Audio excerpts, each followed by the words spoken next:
Allez, place à l'économie. Nicolas Bouzou. Alors, il y a quelques semaines, devant un parterre d'industriels de la défense et de militaires, Emmanuel Macron a dit que la France devait entrer en économie de guerre. Est-ce que c'est compatible avec la défense du pouvoir d'achat selon vous ? Ça peut l'être, mais en tout cas, c'est tout l'enjeu. Ça demande un effort colossal. Alors, qu'est-ce que ça veut dire l'économie de guerre ? Économie de guerre, ça veut dire d'une part qu'on manque d'un certain nombre de choses.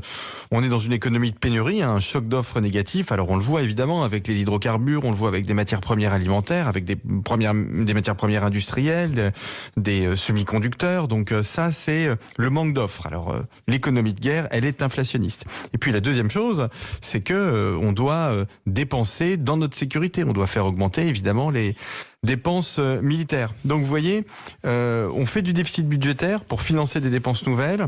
On a des problèmes sur l'offre. Tout ça, ça génère de l'inflation. Alors, comment est-ce qu'on combat sainement cette inflation ? Eh bien, en augmentant la production.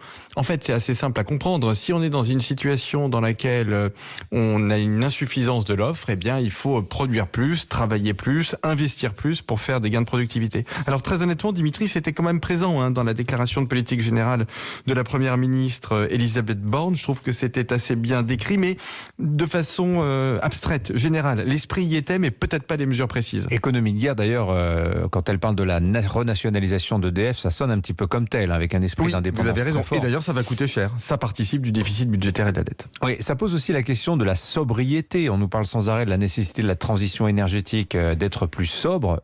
Économie de guerre, c'est pas l'opposé de tout ça quand même ?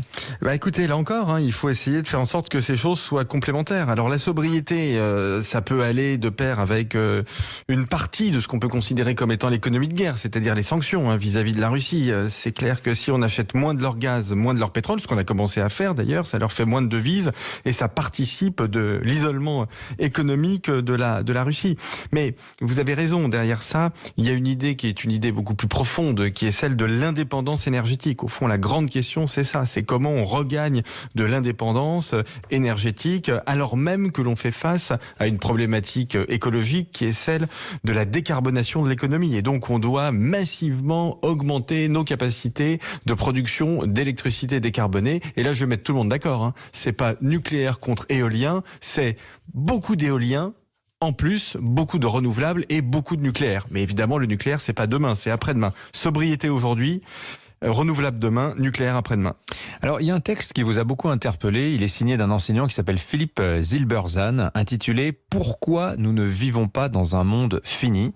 Alors, ça lui vaut beaucoup de problèmes avec certains de ses étudiants, à cet enseignant, des reproches à la mode de la cancel culture américaine. Oui, alors Philippe Zilberzan, qui est professeur de stratégie dans une école de commerce, a fait un excellent texte dans lequel il explique que, justement, en réalité, on ne peut pas considérer que le monde est fini. C'est un sophisme, si vous voulez. Il prend l'exemple du silex. Il dit le silex, il n'y en a pas beaucoup, mais en fait, ça gêne personne parce qu'on n'en a pas besoin.